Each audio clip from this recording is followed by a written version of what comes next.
Hal yang perlu diperhatikan dalam jual beli tanah. Hak kepemilikan atas tanah, sewaktu-waktu dapat terjadi peralihan hak dan yang umum terjadi peralihan tersebut terjadi karena adanya jual beli tanah antara pemilik tanah dengan pembeli. Kendati demikian tidak sedikit masyarakat yang tidak mengetahui apa saja yang perlu dilakukan dalam jual beli tanah. Akibatnya banyak masyarakat yang merasa dirugikan akibat transaksi jual beli tanah. Ceritanya macam-macam, mulai dari surat tanahnya palsu, ada sengketa di tanah yang dibeli luasnya tidak sesuai dengan luas yang tertera di surat tanah, dan lain sebagainya, ujar Supardi Marbun, Direktur Sengketa Konflik Wilayah 1, Kementerian Agraria dan Tata Ruang, Badan Pertanahan Nasional ATR atau BPN.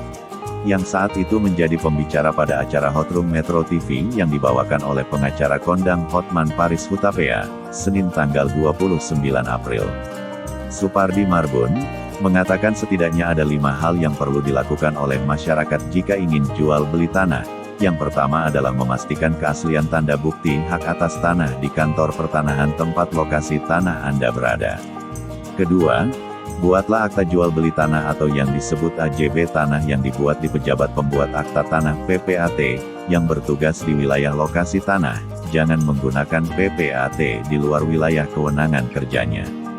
Ketiga, jika penjual akan menjual kepada pembeli dengan disertai pemberian tanda jadi atau uang muka berdasarkan kesepakatan dan akan dilunasi dalam jangka waktu tertentu, maka diperlukan pembuatan perjanjian pengikatan jual beli PBJB di hadapan notaris.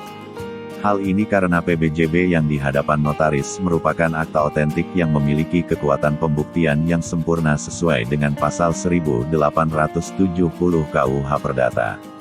Keempat, apabila penjual sudah menikah, maka tanah dan bangunan akan menjadi harta bersama, sehingga penjualan tanah tersebut harus atas dasar persetujuan suami istri dengan penandatanganan surat persetujuan khusus, atau turut menandatangani AJB.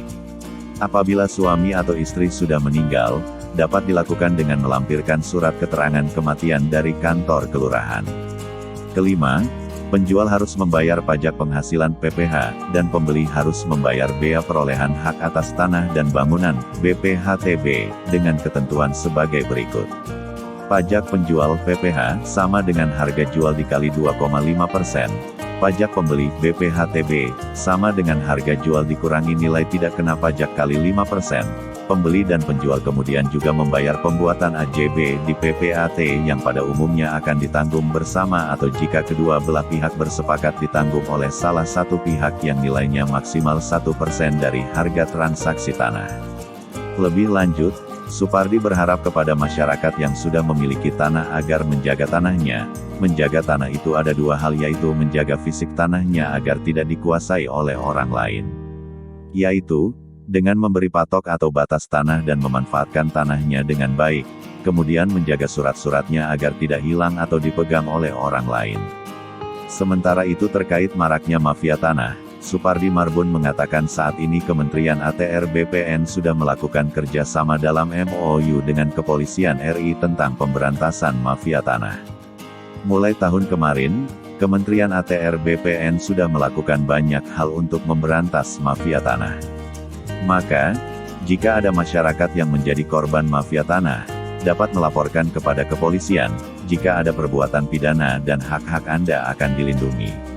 Cermati dan bijaklah dalam melihat sesuatu hal agar tidak terjadi hal yang negatif dengan kita. Semoga info antisipasi ini bermanfaat untuk kita semua.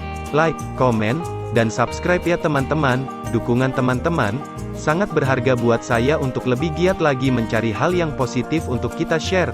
Terima kasih ya.